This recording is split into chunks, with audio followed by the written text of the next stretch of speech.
할렐루야 구TV 세상을 보는 창 오색 오감을 시청하시는 시청자 여러분, 저는 광주 청사교회 백윤영 목사입니다. 반갑습니다. 세대 통합 목회가 대안이다, 이런 주제로 여러분과 귀한 시간들을 함께 나누도록 하겠습니다. 저는 여러분에게 세 가지 중요한 질문을 먼저 던지고 싶습니다. 이 세 가지 중요한 질문에 답을 내릴 수 있어야 저는 이 혼돈의 시대에 목회의 길을 찾을 수 있다고 생각하고 우리 아들, 딸들을 세울 수 있다고 생각합니다. 그 첫 번째 질문은, 왜 갈수록 주일학교가 잘 운영되지 않을까요? 왜 주일학교가 쇠퇴의 길을 걷게 됐을까요? 어떤 분들은 이 주일학교 문제에 대해서 공과의 문제다, 프로그램의 문제다, 교사의 자질의 문제다, 다양한 나름대로의 그 해법을, 문제를 진단하고 해법을 제시합니다. 혹시 여러분은 주일학교의 문제가 무엇이라고 생각합니까? 지금도 주일학교 교육의 문제는 교육 공간의 부족이라고 생각하십니까? 그렇다고 한다면 우리는 생명 걸고 영혼을 세워야 되니까 지금도 우리는 변함없이 이 교육 공간 확보를 위해 모든 열정을 쏟아야지요. 어떻게 생각하신가요? 공과가 문제입니까? 교육 프로그램이 문제입니까? 교육 시설이 문제입니까? 제가 저희 교회 세대통합센터라는 건물을 건축하기 위해서 전국에 있는 나름대로 건물을 잘 지었다는 교회들을 방문하면서 여러 가지 프로그램들을 확인한 바 있습니다. 저는 너무너무 놀랐습니다. 얼마만큼 목사님 다음 세대를 사랑하시는지 정말 인체에 무해한 페인트를 골라서 칠하는 것은 물론이고 최첨단 시설들을 도입해서 다음 세대 교육을 운영하는 것들을 제가 보았습니다. 제가 보는 관점에서는 이 주일학교의 문제가 교육 공간의 문제, 교육 시설의 문제라고 생각되어지지는 않습니다. 공과는 또 어떻습니까? 프로그램은 어떻습니까? 저희 어렸을 때만 해도 사실은 교육 공간이 부족해서 작은 예배당에서 1반, 2반, 3반, 4반, 초등반, 중등반, 고등반이 다 모여서 공과 공부를 진행하지 않았습니까? 그래서 나중에는 소리가 잘 들리지 않으니까 1반이 크게 하면 2반은 더 크게, 나중에는 시장통처럼 시끄러워지는 그런 상황이 됐어요. 그럼에도 불구하고 그곳에서 우리는 하나님을 만났고 복음에 관해서 제대로 배울 수가 있었습니다. 그런데 지금 최첨단 영상 시스템이 동원이 되고 음향 시스템이 동원이 되고 악기들이 다 동원이 되고 있습니다. 그런데 주일학교는 쇠퇴하고 있습니다. 어떤 분들은 출산율의 저하로 인해서 주일학교가 어려워졌다고 말하지만은 그렇습니까? 출산율의 저하가 주일학교에 어떤 쇠퇴에 영향을 미친 것은 사실이지만은 직접적인 영향을 주지는 못했습니다. 그건 아닙니다. 그렇다면 왜 주일학교가 쇠퇴했을까요? 여기에 대해서 나름대로 답을 찾아내야 저는 새로운 역사를 써갈 수 있다고 생각합니다. 두 번째 질문입니다. 왜 목사님, 장로님, 교회 중직자 아들, 딸들이, 목사님 자녀들이 신앙생활을 하지 않을까요? 천대까지 영광이 흘러가야 되는데 왜? 저는 시골교회 목사 아들입니다. 아버지 목회를 지켜보면서 함께 동역하며 살았습니다. 아버지와 함께 살았던 그 공동체, 그 구성원들은 대단하지 않았습니다. 삶의 수준이요. 참 연약한 자들이 모여서 함께 공동체를 이루며 살아갔습니다. 그런데 그들이 얼마나 교회를 사랑했는지, 자기 집에 있는 나무도 화단을 만든다 그러면 교회로 가지고 오고 피아노도 가지고 오고 온갖 헌신을 다 했습니다.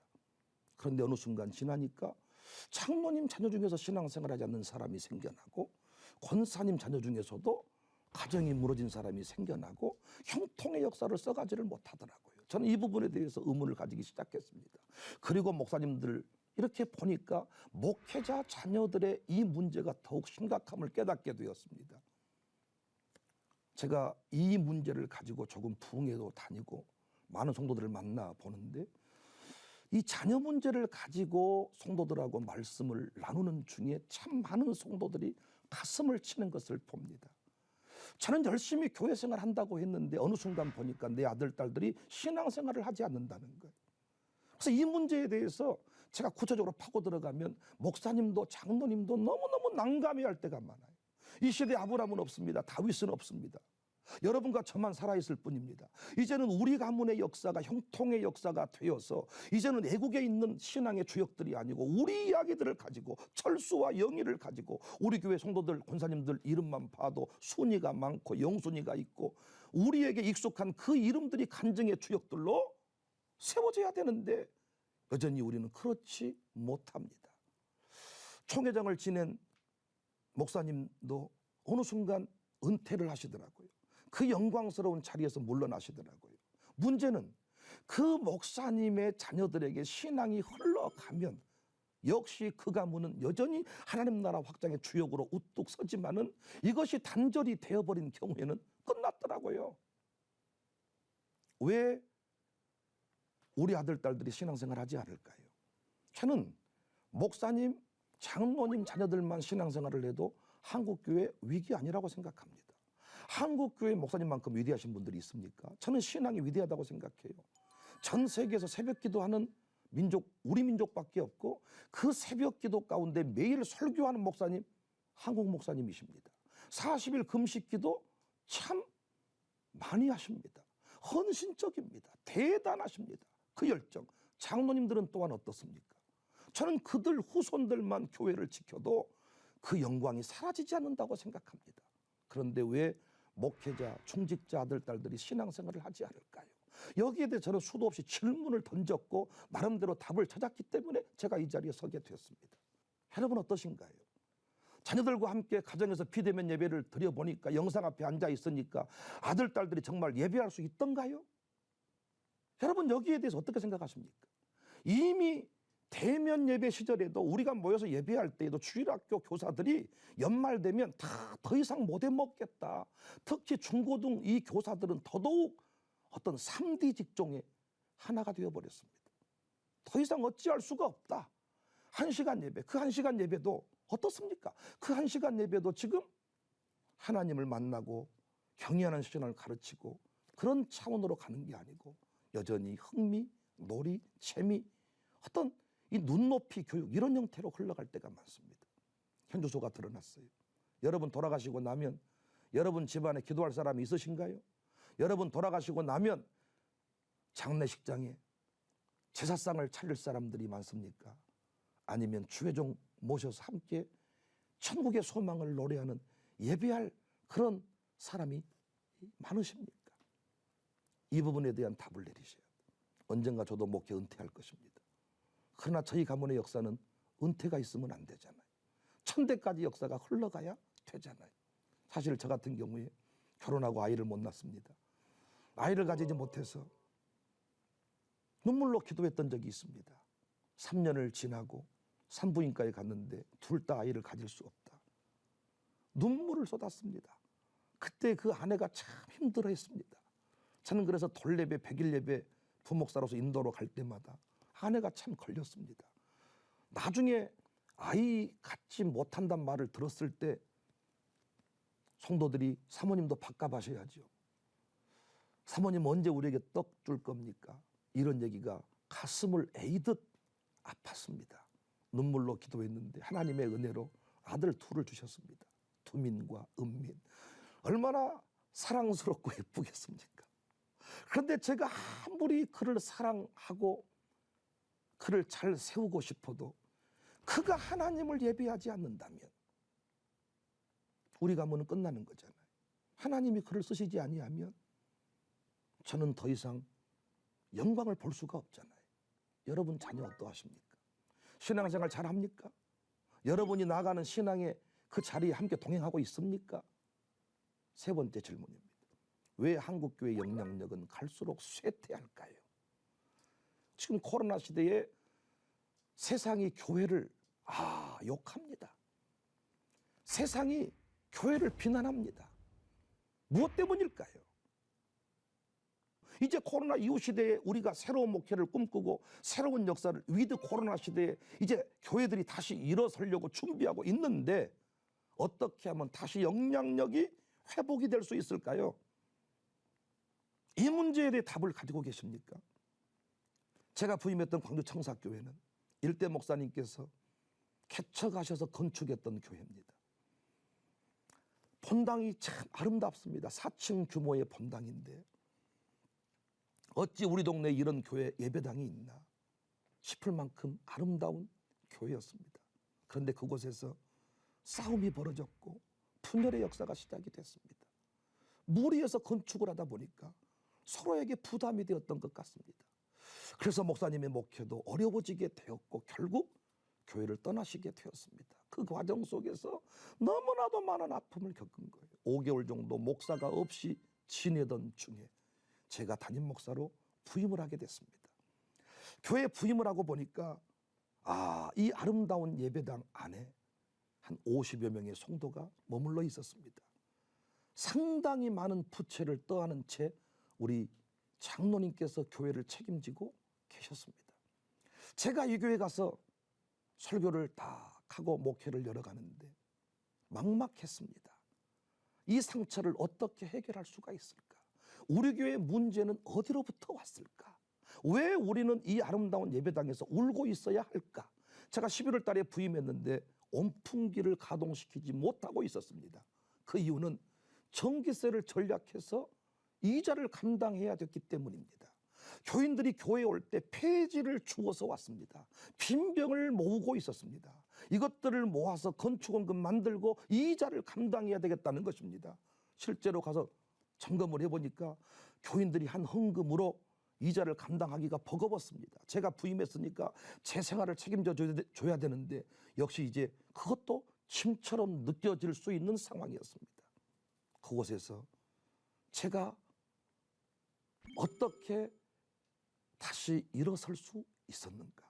어떻게 오늘 이 자리까지 하나님이 귀 쓰시는 기독교 복음방송에 이렇게 설 수 있게 되었을까? 저는 세대 통합 목회를 통해서 그 답을 찾았습니다. 세대 통합 목회 안에서 주일학교 쇠퇴 이유를 찾았습니다. 세대 통합 목회 안에서 중직자 우리 신자들의 자녀들이 교회를 떠나는 이유를, 하나님을 등지는 이유를, 그 답을 찾게 되었습니다. 영향력을 잃어버린 이유를 세대 통합 목회 안에서 찾게 되었습니다. 저는 그때부터 세대 통합 목회를 실현했습니다. 세대 통합 목회 안에 그 모든 게 다 들어있다.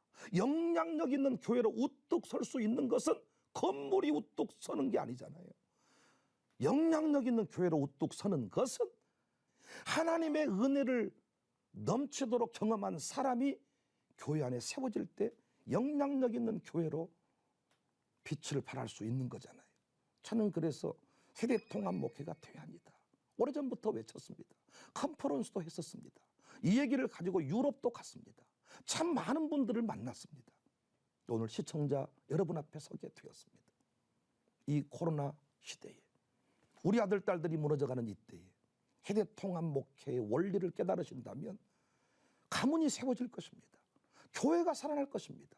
그럼 많은 분들이 묻습니다. 세대 통합 목회가 무엇인가? 예배 같이 드리는 것인가? 그래서 세대 통합 목회와 세대 통합 예배를 같은 개념으로 이해를 합니다. 그래서 어떻게 하면 예배를 같이 드릴 수 있는가? 예배 같이 드리면 떠들어서 방해받지 않는가? 작년 수준의 설교를 주일학생들이 알아먹을 수 있는가?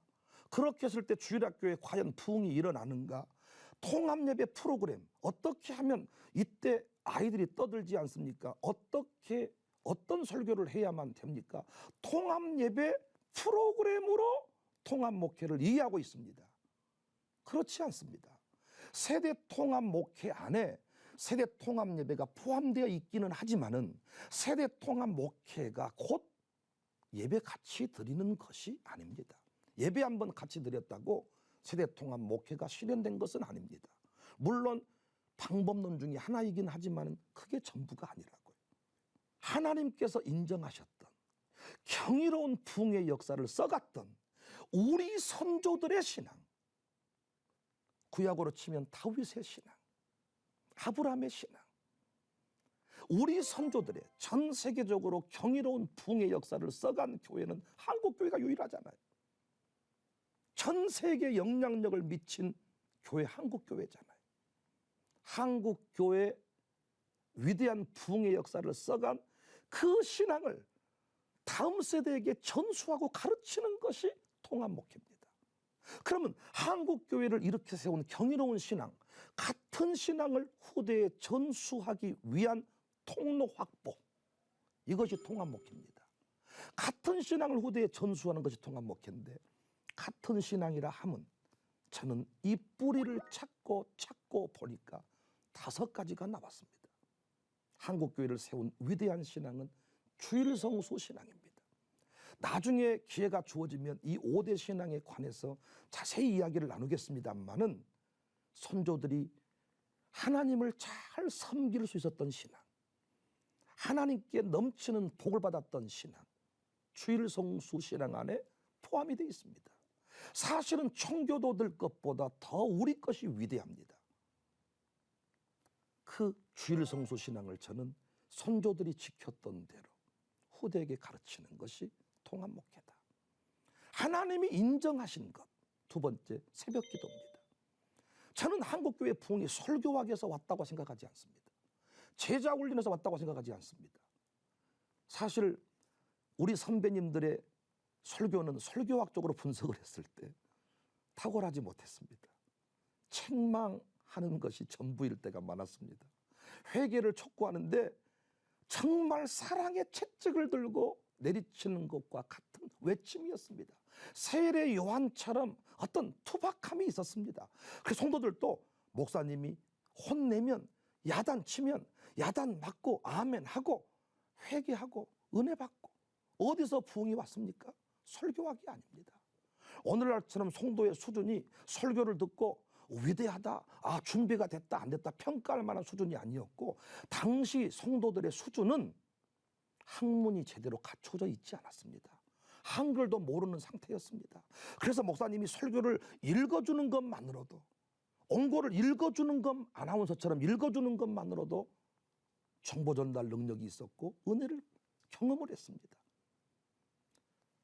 한국교회 부흥은 설교학, 큐티, 성경 공부에서 온 것이 아니고 4km, 수킬로를 달려와서 새벽을 깨웠던 무릎에서 왔습니다. 그런데 언제부턴가 한국교회가 이 탯줄을 잊어버리고 자꾸 다른 얘기를 하는 것입니다. 저는 그래서 다시 다음 세대에게 하나님이 인정하신 이 새벽기도 신앙을 가르치는 것이 대안이다. 현대통합 목회는 우리 것을 찾아서, 우리 소리를 찾아서, 그래서 어떤 할머니들의 노랫가락 소리를 들려주면서 이것은 김매는 소리, 뭐 이런 얘기 하지 않아요. 우리 것을 찾아서, 부흥했던 역사를 찾아서 찾아보니까 주일성수 신앙, 새벽기도 신앙, 3번째가 10회 1조 헌금 신앙입니다. 이 10회 1조 헌금이요, 꼭 돈으로만 드렸던 거 아닙니다. 곡식으로도 드렸습니다. 심지어는 짐승으로까지 드렸습니다. 소를 키우는 사람이 이 소를 내팔 때 소 한 마리를 10회 1조 헌금으로 바치기도 했습니다. 참 이런 신앙이 살아있었거든요. 저는 여기에서부터 물질을 다스리는 경이로운 부흥의 역사를 써간 원리가 들어있다. 저는 그래서 10회 1조 헌금을 후대에 가르치는 것이 통합목회다. 교회 사랑신앙입니다. 교회는 성전이 아닌데 성전처럼 여겼던 선조들의 신앙, 목사는 대제사장이 아닌데 제사장처럼 여기면서 섬겼던 신앙, 그래서 교회 사랑신앙, 주의종 존중신앙, 목사 사랑신앙, 이 5가지 신앙이 한국교회를 세웠거든요. 그런데 신학의 위대한 발견으로 인해서 선조들이 했던 것은 다 율법이고 잘못되었다고 하면서 이 시대는 이걸 다 뒤집어 놓았어요. 그래서 주일성수를 예전처럼 하지 않습니다.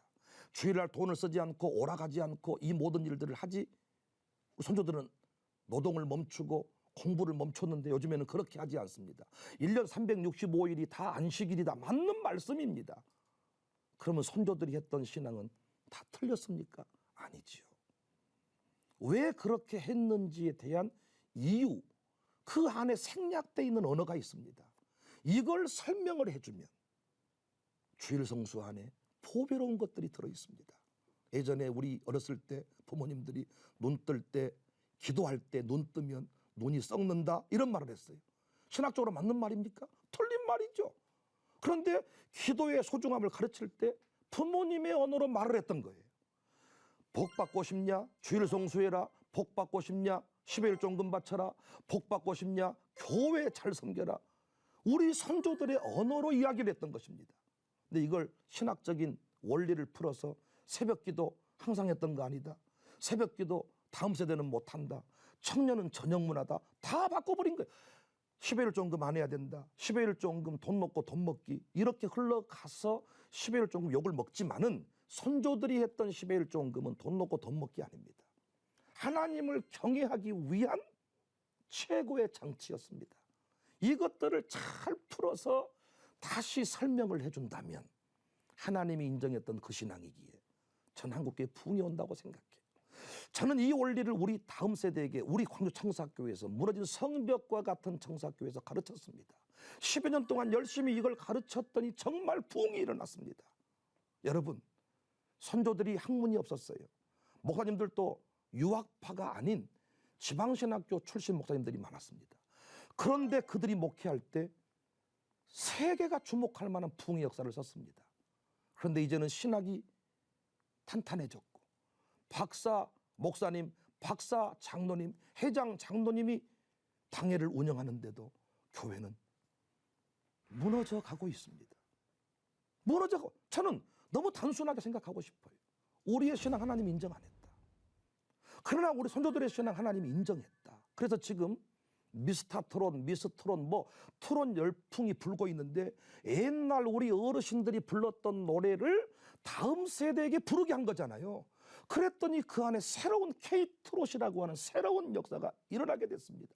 왜 그들이 그 노래를 부르면서 왜 이 노래가 우리에게 우리 한국적 정서를 드러낼 수 있는 노래인지를 다음 세대가 알게 된 것입니다. 저는 한국교회 위대한 역사를 써간 이 선조들의 위대한 신앙을 다음 세대에게 가르치는 것이 이 위기 시대에 부흥할 수 있는 대안이라고 생각하는 거예요. 그 원리가 세대통합 목회 안에 들어있습니다. 그런데 그 일이 이루어지려면 먼저 교회는 가정을 세워야 돼요. 지금까지 우리 목회 형태는 교회를 위해 가정이 희생하는 구조였습니다. 그러다 보니까 목사님들이 위대한 부흥은 이루었지만 가정은 무너진 경우가 많았거든요. 그렇지 않습니다. 교회는 가정을 세워야 돼요. 가정을 세워서 지금 족장시대는 아니지만은 부모에게는 여전히 족장의 역할이 주어져 있습니다. 신앙 전수자의 역할. 그래서 신앙 전수는 부모님이 하는 거예요. 그래서 교회는 가정을 세워서 부모를 깨워서 신앙 전수의 장으로 가정을 바꿔야 돼. 그래서 부부간에 행복한 삶을 살아가도록 교회는 가르쳐야 됩니다. 이것이 다 통합 목회 안에 들어있습니다. 부부간의 호칭부터 바꿔야 돼. 제가 시골 이 광주에 내려가서 목회를 해보니까 전라도 버전으로 부부를 부르는 호칭이 여보 당신이 아닙니다. 어이, 자네, 강아지를 부르는 것인지 알 수가 없습니다. 어떤 사람은 오빠라고 부르고 자기라고 부르는데 물론 사랑의 애칭은 다 가능합니다. 그러나 서로 존중하는 부부관계로 살아갈 때 있어서 호칭만큼 중요한 게 없습니다. 단순히 예배 한번 드리면 끝이 아니고 가정을 세워서 그 가정이 신앙 전수의 통로가 될 수 있도록 만드는 것이 통합 목회입니다. 그래서 앞으로 이런 이야기들을 이 시간을 통해서 여러분과 구체적으로 나누어 가고자 합니다. 다시 한번 말씀드리건데 세대 통합 목회가 대안입니다. 세대 통합 목회를 실현하면 주일학교 살릴 수 있습니다. 세대 통합 목회를 실현하면 우리 아들, 딸들 형통케 할 수 있습니다. 세대 통합 목회를 실현하면 영향력 있는 한국교회로 우뚝 설 수 있습니다. 세대 통합 목회가 대안입니다. 하나님의 말씀으로 세상을 이해하고 바라보는 마음의 창이 여러분 안에 열리기를 소망합니다. 이 시간 마치겠습니다. 감사합니다.